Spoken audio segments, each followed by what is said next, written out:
नमस्कार, स्वागत है आपका डेड न्यूज में और दिन भर की तमाम खबरों के साथ मैं हूं आरती सिंह। आगे बढ़ने से पहले आइए नजर डालते हैं आज की खास खबरों पर।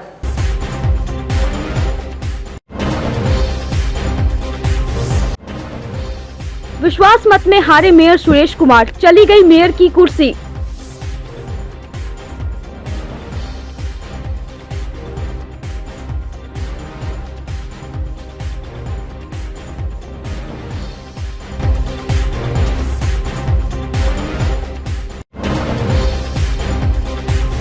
चार में युवक को मिली सजाए मौत। घटना के बाद कांटी में भारी बवाल।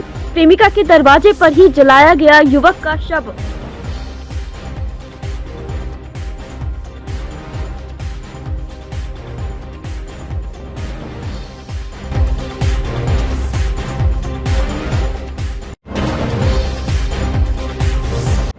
और मुजफ्फरपुर पुलिस को मिली बड़ी सफलता। अंतर जिला गिरोह के आधा दर्जन अपराधी को पुलिस ने हथियार के साथ किया गिरफ्तार।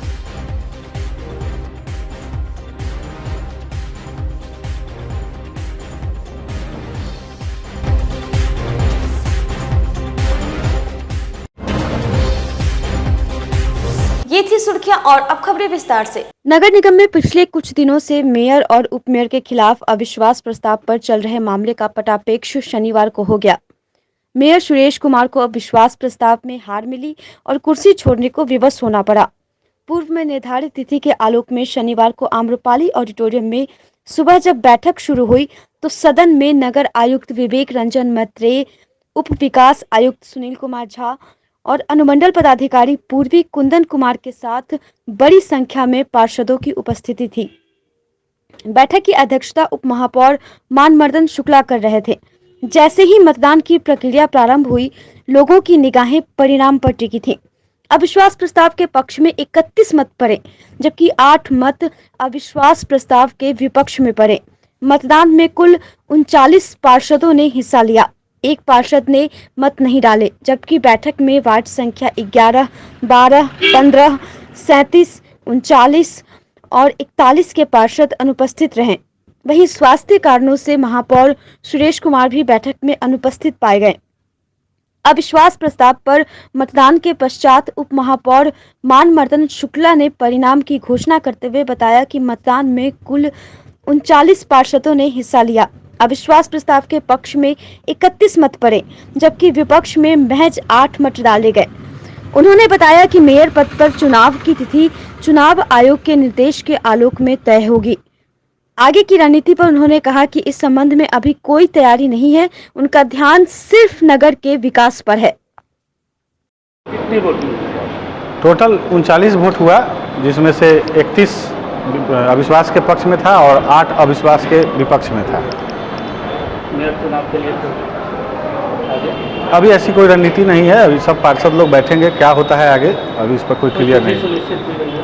जी कोई डेट फाइनल किया गया? नहीं, तो चुनाव आयोग से डेट आएगा, अभी हम लोग का इसमें कुछ नहीं कर सकते। जी कुल 41 माननीय पार्षदों की उपस्थिति थी, जिसमें से 39 ने अपने मताधिकार का प्रयोग किया और 31-8 से अविश्वास प्रस्ताव पास हो गया, जिसके अनुसार फिर अध्यक्षता कर रहे माननीय उप महापौर ने माननीय महापौर के अपदस्थ होने की घोषणा की। अब आगे इसमें क्या करें? जी अब इसकी सूचना राज्य निर्वाचन आयोग को दी जाएगी, जो 1 माह के भीतर नगर पालिका अधिनियम के अनुरूप नए सिरे से मेयर साहब के चुनाव के लिए आरओ को डिप्यूट करेगा राज्य निर्वाचन आयोग। शनिवार को मेयर सुरेश कुमार के खिलाफ लाए गए अविश्वास प्रस्ताव में उनकी हार हुई और कुर्सी छोड़ने को उन्हें विवश होना पड़ा। इसके बाद वार्ड 3 के पार्षद राकेश कुमार पिंटू ने खुद को मेयर पद का दावेदार घोषित करते हुए कहा कि पिछली बार की तरह इस बार ऐसा नहीं होगा। उन्होंने दावा किया कि 40 पार्षदों की सहमति से वही मेयर बनेंगे। साथ ही उन्होंने कहा कि वार्ड पार्षदों के पूर्ण बहुमत से वही इस बार मेयर बनेंगे। आपको बता दें कि 15 जून 2019 में भी मेयर सुरेश कुमार पर अविश्वास प्रस्ताव पारित हो गया था और महज 15 दिनों के बाद ही पार्षदों का विश्वास हासिल कर दूसरी बार फिर से मेयर बन गए थे। अब देखना दिलचस्प होगा कि इस बार आखिर होता क्या है। बिल्कुल रहेगी, इस बार हम बहुमत से जीतेंगे। हमारे साथ 48 पार्षद हमारे साथ में हैं। पिछली बार की तरह अगर होता है तो सभी पार्षद सहयोग करेंगे और बोले कि हम अब बिल्कुल आपको इस बार मेरे कुर्सी पर बैठाएंगे। नहीं, सहयोग का जो आश्वासन है वो तो पिछली बार भी पार्षदों ने आपके साथ किया था, पर वो साबित नहीं हुआ। पिछली बार की अलग कहानी थी, इस कारण से विश्वास है कि कहानी दोहराई नहीं जाएगी। नहीं, इस बार पूरा पार्षद लोग सभी कोई सहयोग करेंगे, सभी के सहयोग से ही हम मेयर की कुर्सी पर बैठेंगे। मुजफ्फरपुर में मेयर के भविष्य का फैसला भले ही हो गया है, लेकिन अभी मामला ठंडा नहीं पड़ा है। वार्ड 46 के पार्षद और मेयर पद के दावेदार में से एक नंद कुमार शाह उर्फ नंदू बाबू को जान से मारने की धमकी मिली है। इसका खुलासा उन्होंने मीडिया कर्मियों से बातचीत के दौरान किया। उन्होंने बताया कि घर जाने के दौरान एक शख्स ने हमेशा से बोलती बंद करने की धमकी दी है। नंद कुमार शाह के मुताबिक वे बैठक खत्म होने के बाद अपनी गाड़ी में बैठे ही थे, तभी एक व्यक्ति उनके पास आया। उसका चेहरा गमछे से ढका हुआ था।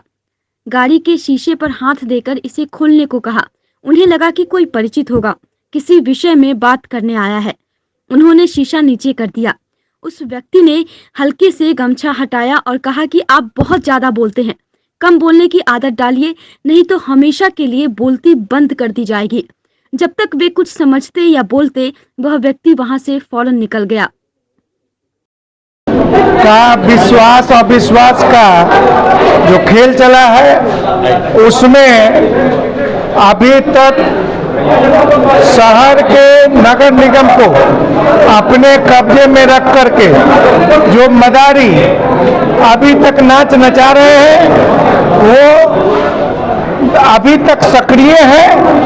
और मैं एक बात और बता दूं कि कल मैं यहाँ से जब निकला बैठक से, उसके बाद जैसे ही मैं इस प्रांगण से बाहर गया तो एक आदमी मेरे गाड़ी के पास आया, शीशा बंद था, और इशारा किया। मैं सोचा कि कोई बात है, तो उस व्यक्ति ने जो गमछा लपेटे हुए था, उसने कहा कि आप बहुत ज्यादा बोल रहे हैं, बोलना बंद कीजिए और नहीं तो हमेशा के लिए आपका मुंह बंद कर दिया जाएगा। लेकिन मैं कहना चाहता आप लोगों के माध्यम से कि ये मदारी का बल का खेल, छल का खेल, ये नहीं चलने वाला है। और यदि पार्षद चाहेंगे तो ये मदारी का छल बल भय दोहन करने का काम मैं नगर निगम से, इनके कर्तव्य से मैं मुक्त कराऊंगा, क्योंकि ये नगर निगम पर 20 साल से ये जो है इनका कुकृत, ये अपने मतलब के वजह से चला रहे हैं, इसको मैं बंद करूंगा। लेकिन साथ ही पार्षदों का यदि साथ मिला तो मैं निश्चित रूप से, और मैं कहना चाहता हूं, मुजफ्फरपुर में एक युवक को प्यार में सजाए मौत मिली है। प्रेमिका के घर वालों ने घर बुलाकर युवक की पीट कर निर्मम हत्या कर दी। इतना ही नहीं, युवक का गुप्तांग भी काट दिया गया। घटना कांटी थाना इलाके के सोनबरसा गांव की है। मृतक की पहचान रेपुरा रामपुर शाह गांव निवासी मनीष ठाकुर का 18 वर्षीय पुत्र सौरभ राज के रूप में हुई है। सौरभ का शव पोस्टमार्टम होने के बाद गांव पहुंचते ही कोहराम मच गया और ग्रामीणों ने बवाल शुरू कर दिया। इतना ही नहीं, ग्रामीणों ने मृतक के शव को उसके प्रेमिका के दरवाजे पर ही चिता सजा दी और पूरे रीति रिवाज से दाह संस्कार कर दिया। गांव में तनाव को देखते हुए भारी संख्या में पुलिस बल की तैनाती कर दी गई है। जानकारी के मुताबिक मृतक सौरभ राज उड़ीसा में एक निजी कंपनी में कार्यरत था। इसी महीने के 1 जुलाई को अपनी बहन की शादी में शरीक होने के लिए अपने घर छुट्टी पर आया हुआ था। शुक्रवार की रात लड़की के परिवार वालों ने सौरभ को बुलाया और उसकी बेरहमी से पिटाई कर दी। इतना ही नहीं, लड़की पक्ष के लोगों ने सौरभ का गुप्तांग भी काट दिया। अधमरी स्थिति में परिजनों के हवाले कर दिया। परिजनों ने आनंद फानंद में शहर के एक निजी अस्पताल में भर्ती कराया, जहां डॉक्टरों ने सौरभ को मृत घोषित कर दिया। घटना के बाद पूरे गांव में मातमी माहौल है। सिटी एसपी राजेश कुमार ने बताया कि गांव में पुलिस कैंप कर रही है और आरोपियों की गिरफ्तारी के लिए ताबड़तोड़ छापेमारी कर रही है।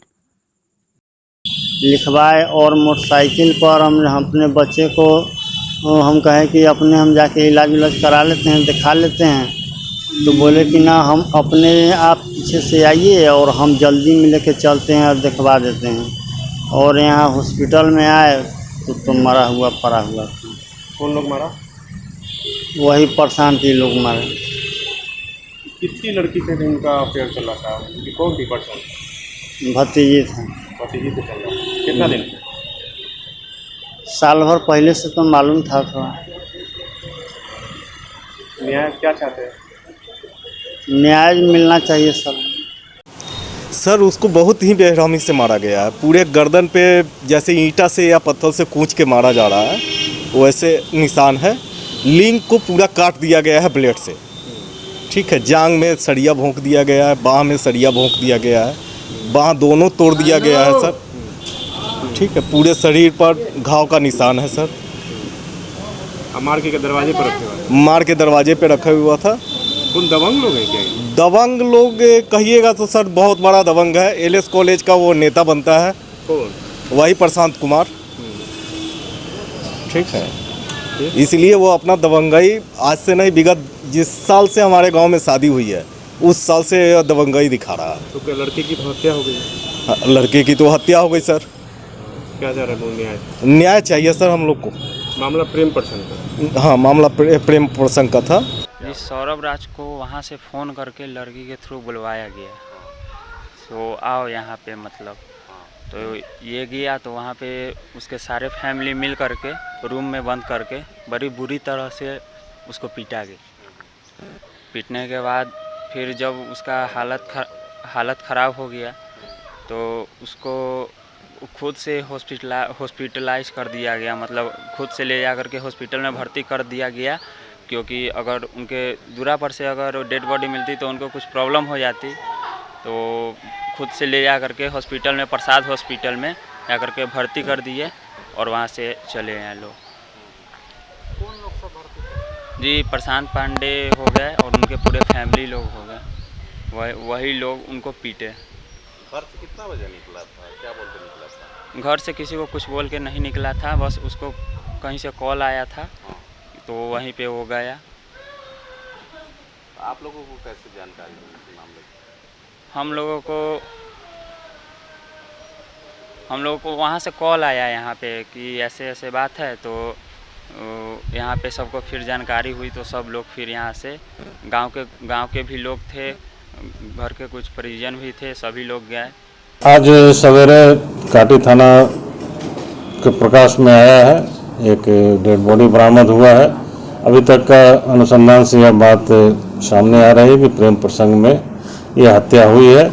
इस संबंध में प्राथमिकी दर्ज कर ली गई है, अनुसंधान प्रारंभ किया गया है। आगे अनुसंधान में और बातें स्पष्ट हो प्रथम दृष्टया पर क्या मालूम चल पाया है? प्रथम दृष्टया प्रेम प्रसंग में ही यह हत्या की गई है। अभी तक तो यही बताया गया है। आगे और भी जांच से, अनुसंधान से कुछ बातें और सामने आ सकती है। प्राइवेट पार्ट काटने की बात कर रहे हैं। हाँ, ये बात भी सही है। 100 का पोस्टमार्टम कराया जाएगा, चल रहा होगा, और उसके बाद ही और भी बातें समझ में आएगी कि क्या क्या किस तरह की इंजरी उनके बॉडी पे है। इसमें आरोपित की पहचान चिन्हित हुई है? वो FIR प्राथमिकी ही नामजद हुई है और उसकी गिरफ्तारी के लिए टीम बनाकर पुलिस अपना काम कर रही है। मुजफ्फरपुर पुलिस को बड़ी सफलता मिली है। नेशनल हाईवे पर राहगीरों से लूटपाट और डकैती की घटना को अंजाम देने वाले अंतर्राज्यीय गिरोह के 6 शातिर अपराधियों को पुलिस ने हथियार के साथ गिरफ्तार किया है।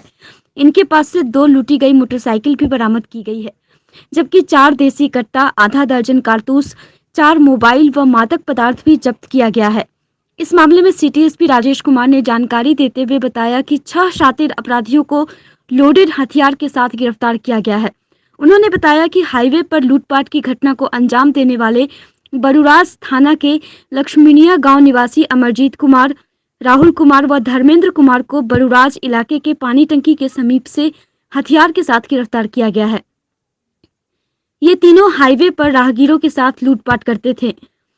इनके खिलाफ कथैया व बरूराज थाने में कई कांड दर्ज है। तीनों शातिर अपराधी हैं।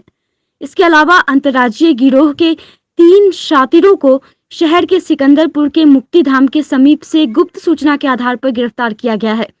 इनमें अहियापुर थाना के कुलहुआ आदर्श ग्राम निवासी प्रेम कुमार, कुलहुआ पैगंबरपुर निवासी बैटिंग उर्फ आरिफ, गोला बांधरोड निवासी मनीष कुमार शामिल है। इनके पास से 2 लोडेड देसी कट्टा, 4 मोबाइल व मादक पदार्थ बरामद की गई है। बताया गया कि गिरोह के तीनों शातिर लूटपाट व डकैती की घटनाओं को अंजाम देने में माहिर हैं।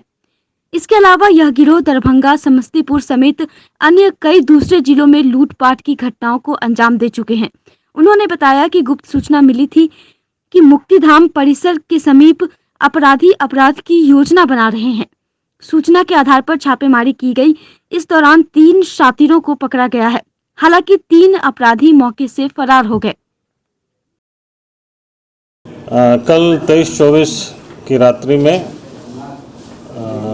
मुजफ्फरपुर जिला में 2 थाना अंतर्गत बरूराज और सिकंदरपुर ओपी, जो कि नगर थाना मुजफ्फरपुर के अंतर्गत आता है, यहाँ लूट की और दूसरे अन्य अपराध की योजना बनाते हुए 6 अपराध कर्मियों की गिरफ्तारी की गई है। बरूराज में 3 अपराध कर्मी गिरफ्तार हुए हैं, जिनका नाम अमरजीत कुमार, राहुल कुमार, धर्मेंद्र कुमार है। ये तीनों लक्ष्मीनिया ग्राम के रहने वाले हैं। इन तीनों का आपराधिक इतिहास भी रहा है। ये वांटेड भी हैं। कथैया थाना और बरूराज थाना में पहले से वांटेड थे। इसकी जानकारी वहाँ के थाना अध्यक्ष मुकेश कुमार की मिली, तो उन्होंने अपने टीम के साथ में घेराबंदी करके उन तीनों की गिरफ्तारी की। उनके और भी साथी थे जो कि अंधेरे का लाभ उठा करके भागने में सफल रहे। उनकी गिरफ्तारी के पश्चात कई कांडों का खुलासा हुआ है। इन लोगों ने कई कांडों में कथैया और बरूराज के कई लूट की घटनाओं में अपनी संलिप्तता स्वीकार की है। इसी तरह सिकंदरपुर ओपी अंतर्गत मुक्तिधाम से 3 अपराध कर्मी की गिरफ्तारी हुई है। यह गिरफ्तारी ओपी अध्यक्ष सिकंदरपुर के नेतृत्व में की गई है। ये तीनों गिरफ्तार अपराध कर्मी का नाम जो है वो प्रेम कुमार शाह, बैटिंग उर्फ मोहम्मद आरिफ और मनीष कुमार पिता दिलीप शाह। ये तीनों भी पूर्व से शातिर अपराध कर्मी रहे हैं और इन लोगों के द्वारा दरभंगा, समस्तीपुर आदि जिलों में भी लूट की घटनाएं की गई है। इस जिले में भी अहियापुर थाना अंतर्गत लूट की घटनाएं इनके द्वारा की गई है। बहुत दिनों से पुलिस को इनकी तलाश थी। इनके गिरफ्तारी के पश्चात तलाशी लेने पे इनके पास से भी 2 देसी कट्टा, गोली और अन्य आपत्तिजनक सामान भी बरामद हुआ है। पुलिस के लिए अच्छी उपलब्धि है। ये दोनों जो गिरफ्तारियां हुई है, इससे एक साथ कई कांडों का उद्भेदन हुआ है और पुलिस के लिए एक अच्छी सफलता है। बरूराज वाले में क्या बरामद हुआ है? बरूराज वाले में भी उन लोगों के पास से 2 हथियार, जैसे कंट्री मेड जो होता है कट्टा, इसके अलावे कथैया थाना कांड संख्या 7721 और 8121 में जो मोटरसाइकिल लूट की गई थी, वो मोटरसाइकिल भी बरामद हुई है और 2 देसी कट्टा और गोली बरामद। कोरोना संक्रमण की तीसरी लहर की आशंका को लेकर जिलाधिकारी प्रणव कुमार ने तैयारियों के संदर्भ में बताया कि जिले के सभी पीएचसी में 10-10 बेड तैयार किया गया है। साथ ही 100 बेड का बिहार विद्यालय परीक्षा समिति के कार्यालय में अस्थायी अस्पताल का निर्माण किया गया है, जहां ऑक्सीजन प्लांट भी लगाया जाएगा। साथ में उन्होंने जिले में वेंटिलेटर और ऑक्सीजन कंसंट्रेटर की उपलब्धता के संदर्भ में बताया कि इसकी कोई कमी नहीं है। अगर संभावित तीसरी लहर आती है तो जिला प्रशासन उसको लेकर अपनी तैयारियां पूरी कर चुका है। कोरोना के प्रभाव को देखते हुए लगातार हम लोग सैंपलिंग और टेस्टिंग करा रहे हैं और करीब 6-7 हज़ार सैंपलिंग डेली की जा रही है, ताकि हम लोग देख सकें कि कोई नए केसेस तो नहीं आ रहे हैं। और आने वाली किसी भी संभावित लहर से बचाव के लिए पूरी तैयारी की गई है। इंफ्रास्ट्रक्चर को डेवलप किया गया है, मजबूत किया गया है। और इसके अतिरिक्त पीएससी लेवल पर भी प्रत्येक पीएससी में 10 बेड ऑक्सीजन युक्त, हर एक बेड पर ऑक्सीजन कंसंट्रेटर लगा हुआ ऑक्सीजन युक्त बेड तैयार किए गए हैं। और वहाँ की एएनएम, नर्सेस, डॉक्टर्स को कोविड के प्रोटोकॉल के तहत पूरी तरह से ट्रेनिंग भी दी गई है, ताकि किसी भी तरह के कोरोना की यदि ऐसे संक्रमण की बात सामने आती है तो उसका पीएससी लेवल पर ही ट्रीटमेंट सही तरीके से किया जा सके। इसके लिए पर्याप्त व्यवस्था की गई और हम लोग लगातार नज़र बनाए हुए हैं, मॉनिटरिंग की जा रही है और डॉक्टर्स की ट्रेनिंग भी की जा रही है। तो हम लोग पूरी तरह से आश्वस्त हैं कि यदि किसी तरह की भी कोई नया संक्रमण का दौर आता है तो हम लोग पूरी तरह से उसको रोकने में सफल होंगे। समर क्रिकेट क्लब की मेजबानी में कांटी हाई स्कूल मैदान में खेले गए क्रिकेट प्रतियोगिता का खिताब कांटी 11 ने जीत लिया।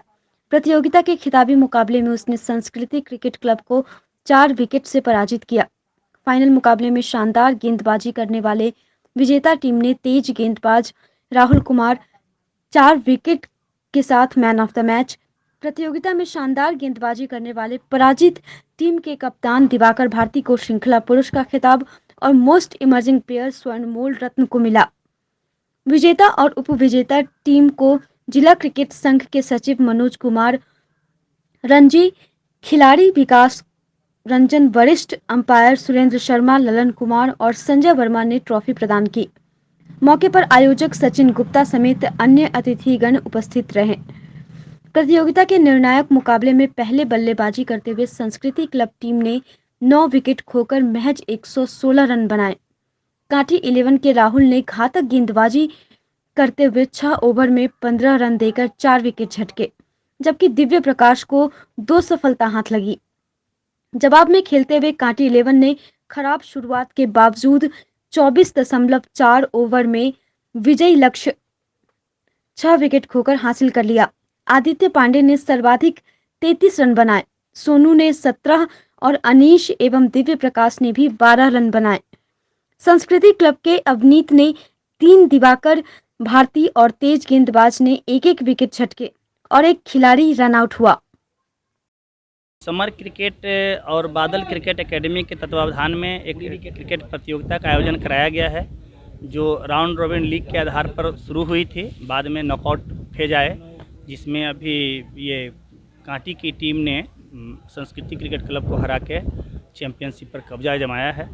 इसमें 4-5 और टीमें थी, जिसमें एक सरफुद्दीन ग्रामीण क्षेत्र की टीम थी जस्ट चैंपियन, और आईसेट की टीम थी, और ये 2 टीमें तो हुई ही। खिलाड़ियों को क्या संदेश दीजिएगा जो हारे हैं? देखो, क्रिकेट में हार या जीत नहीं होते हैं। मैदान में जो ये अर्ली पीरियड का टूर्नामेंट्स है, ये जस्ट आपको ट्रायल मैच होते हैं, जिसमें बच्चे अपने प्रतिभा को पटल पर दिखाते हैं। तो इसमें किसी को हार जीत नहीं सोचना चाहिए। हम लोगों का ये काम है कि इन प्रतिभाओं को देखें और इन कैसे पुश होंगे उसके लिए वर्क करें। तो ये आयोजन था, इसमें खिलाड़ियों ने, चूँकि अभी कुछ दिनों से, महीनों से या पिछले साल से कहें तो कोरोना संक्रमण से खिलाड़ी जूझ रहे हैं और मैदान में बहुत कम आना जाना होता है।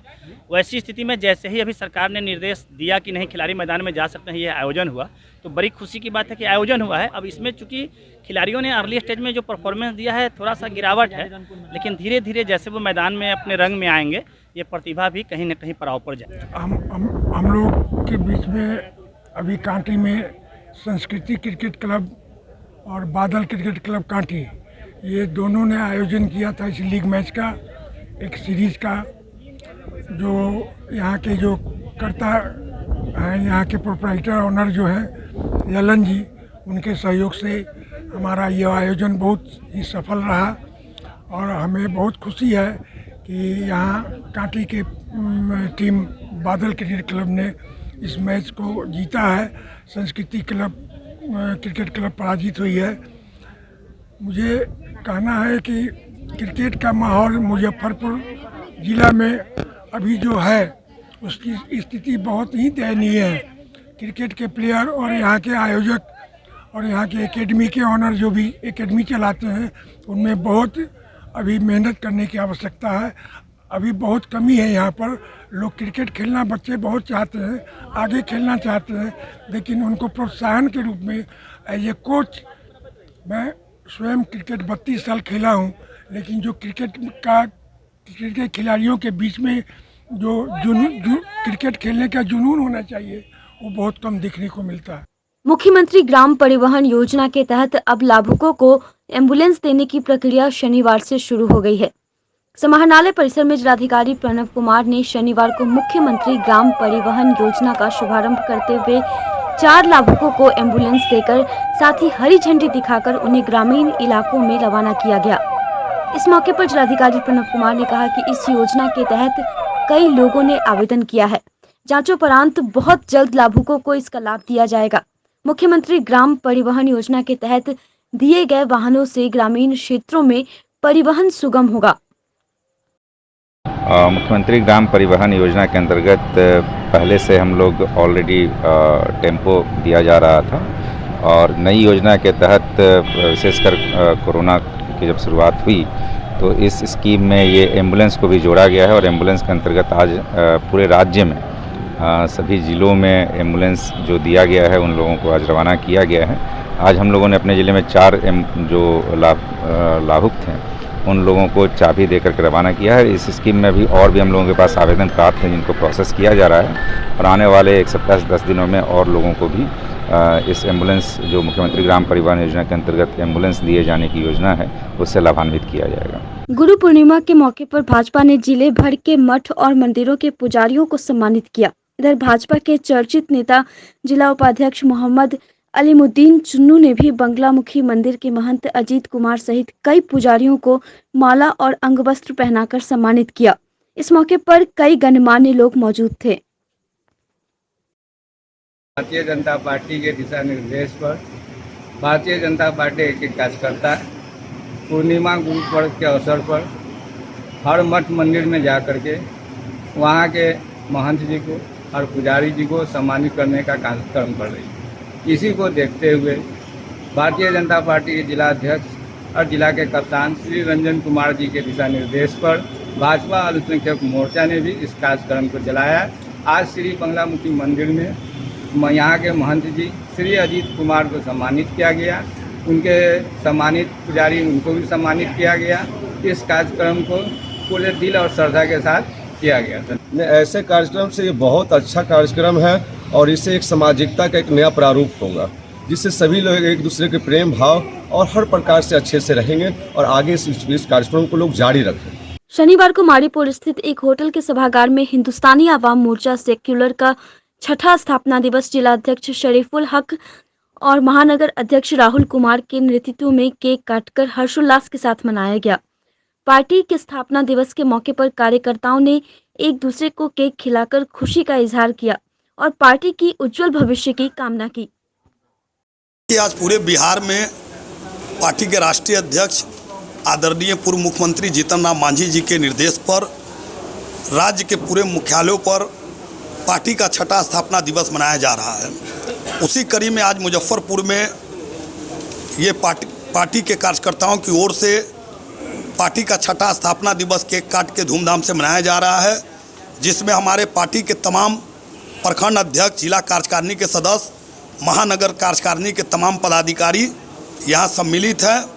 आज इस 6ठे स्थापना दिवस के अवसर पर मैं ये बताना चाहता हूँ कि हमारे नेता आदरणीय जीतन राम मांझी जी का एक सपना है कि बिहार में विकास की जो गंगा नीतीश कुमार जी के नेतृत्व में बह रही है उसकी जितनी भी तारीफ की जाए वो कम है और बिहार में नीतीश कुमार जी की सरकार और माननीय जीतन राम मांझी जी के साथ जो अटूट गठबंधन है वो पूरे मुस्तैदी के साथ बिहार में 5 साल नीतीश कुमार जी की सरकार अपना कार्यकाल पूरा करेगी। और जो लोग बिहार में ये सपने देख रहे हैं कि आने वाले दिनों में नीतीश सरकार गिर जाएगी और बिहार में हमारी सरकार बनेगी, तो वो सपना उन लोगों का मुंगेरी लाल का सपना बन के रह जाएगा। बिहार में जो नीतीश कुमार की जो विकास की गंगा है, जो बिहार में सुशासन की सरकार चल रही है, चारों तरफ आपसे कहते हैं बिहार में विकास का रफ्तार देखा जा रहा है। जो 15 वर्षों के जंगल राज में देखा गया कि बिहार की जनता सड़कों पर रात में निकलने में, दिन में निकलने में डरती थी, लेकिन आदरणीय नेता नीतीश कुमार जी के सरकार में बिहार की जनता बेहिचक होकर बिहार के सड़कों पर, पार्कों में हर जगह घूम रही है। गुरु पूर्णिमा के शुभ अवसर पर शनिवार को आश्रम घाट बूढ़ी गंडक के तट पर मां गंगा की आरती की गई। महाकाल सेवा दल और महाकाल सेवा मंडली के संयुक्त तत्वावधान में विधि विधान से वैदिक मंत्रोच्चारण के साथ गंगा पूजन किया गया। इसके बाद गरीबनाथ धाम के पुजारी पंडित अभिषेक पाठक ने आरती की। जिला समेत पूरे बिहार से बाढ़ के खात्मे के लिए लोगों ने प्रार्थना की। प्रसाद वितरण किया गया। मौके पर गंगा मैया के जयकारे लगाए गए। आज का जो कार्यक्रम है ये माँ गंगा का भव्य आरती प्रत्येक माह के पूर्णिमा को, और ऐसे भी आज का जो पूर्णिमा वो गुरु पूर्णिमा है। अपने गुरु अपने आराध्य की पूजा करना चाहिए। आज के दिन पूजा करने से, गुरु का आशीर्वाद लेने से सारे कष्टों का नाश होता है। और प्रत्येक माह के पूर्णिमा को हम लोग यहाँ आश्रम घाट पे माँ गंगा का आरती करते हैं और आगे भी करते रहेंगे, माँ का इच्छा होगी तो। लेकिन इस बार थोड़ा सा माँ से ये आराधना प्रार्थना है हम लोगों का कि ये जो गरीब लोग हैं, जो बाढ़ पीड़ित हैं, उन लोगों को जल्द से जल्द मुक्त करे और अपने स्थान पे चली जाए। बस यही कामना है। मैं मानता। शनिवार को गुरु पूर्णिमा के शुभ अवसर पर रामबाग बाबा विमल गली स्थित बाबा ज्ञाननाथ साईं मंदिर में साईं बाबा की पालकी कोरोना गाइडलाइंस का पालन करते हुए निकाली गई। इस दौरान मंदिर परिसर में भगवान सत्यनारायण का पूजन भी किया गया। संध्या समय में साईं भजन संध्या का आयोजन किया गया। भजन संध्या में रमेश कुमार, बंसल कुमार, सूरज कुमार, मणिभूषण कुमार सहित कई साईं भक्त मौजूद रहे। इस दौरान महाप्रसाद का भी वितरण किया गया।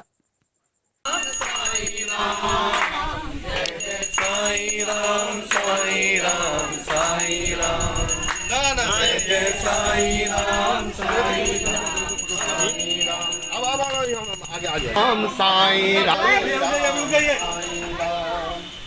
जय जय साईं राम।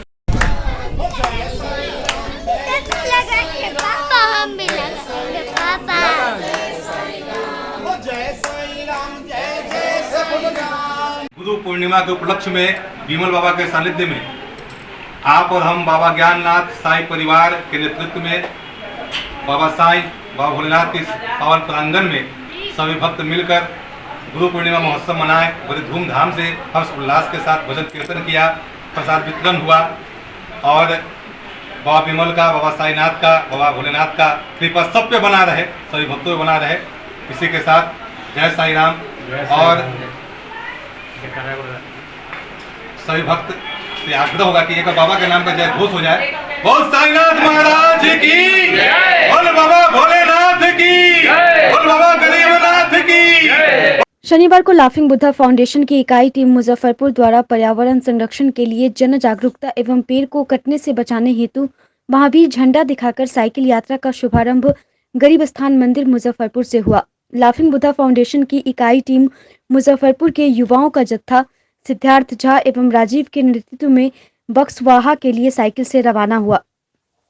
पर्यावरण संरक्षण के लिए जन जागरूकता एवं पेड़ को कटने से बचाने हेतु साइकिल यात्रा को लाफिंग बुद्धा फाउंडेशन के संस्थापक एवं अध्यक्ष धीरज भारद्वाज और टीम मुजफ्फरपुर के कार्यकारी समाजसेवी सदस्यगण ने झंडा दिखाकर रवाना किया। इस साइकिल यात्रा में शामिल युवा 20 दिनों में करीब 800 किलोमीटर की दूरी तय कर बक्सवाहा मध्य प्रदेश पहुंचेंगे। मौके पर अभिषेक आनंद, ऋषु आर्य, मृणाल कृष्णा, अंकित भारद्वाज ने कहा कि साइकिल यात्रा के माध्यम से पेड़ को कटने से बचाने हेतु पर्यावरण संरक्षण के लिए जन जागरूकता जन जन तक पहुंचाया जाएगा। इस यात्रा के पीछे उनका उद्देश्य पर्यावरण को बचाना और विदेशों के तर्ज पर साइकिल के इस्तेमाल को बढ़ावा देना है, ताकि हमारा पर्यावरण सुरक्षित व प्रदूषण मुक्त हो सके। इसको भी आने दीजिए। ले लेंगे। आप बताइए, हाँ, क्या निकल रहे हैं, क्या मिशन है? टीम मुजफ्फरपुर की तरफ से हम लोग पर्यावरण संरक्षण के लिए एक यात्रा कर रहे हैं। भारत सरकार की तरफ से बक्सवाहा फॉरेस्ट को काटने के लिए एक आदेश जारी की गई है। हम उस फॉरेस्ट को बचाने के लिए 800 किलोमीटर की यात्रा कर रहे हैं। साथ में लोगों को हम जागरूक करेंगे पर्यावरण के प्रति।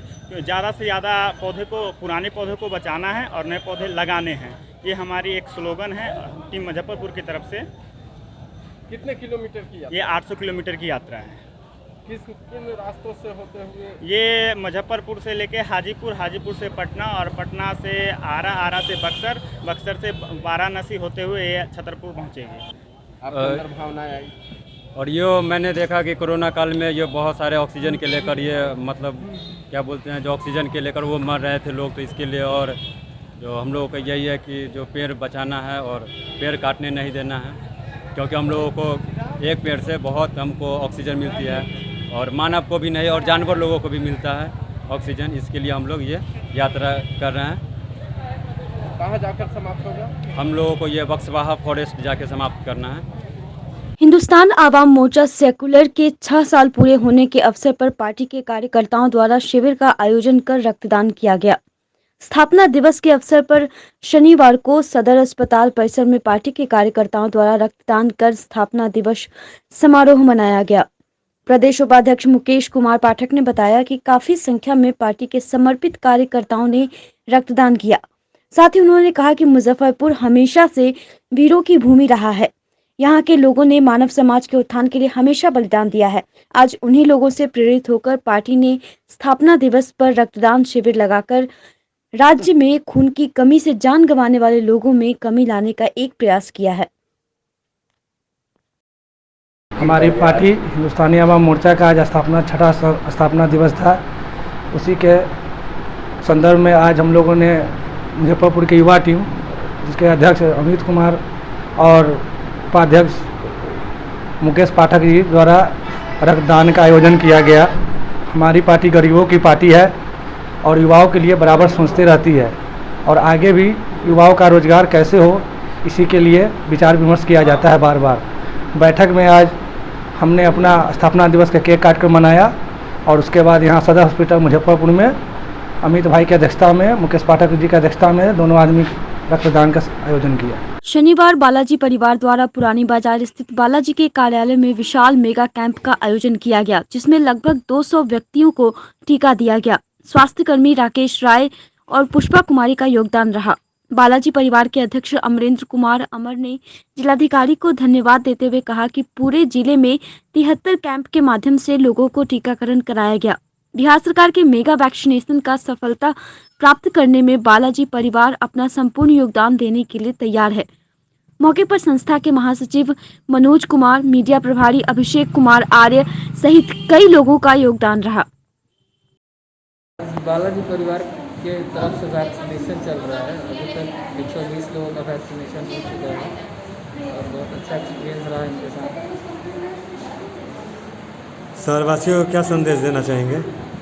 इसको शहरवासी को क्या संदेश देना चाहेंगे? सभी लोग वैक्सीनेशन लें। वैक्सीनेशन बहुत ज़रूरी है अगर आपको सुरक्षित रहना है। बालाजी परिवार के द्वारा विद्या विवाह भवन के अंतर्गत, पुरानी बाजार के अंतर्गत आज मेगा वैक्सीनेशन कार्यक्रम किया गया है।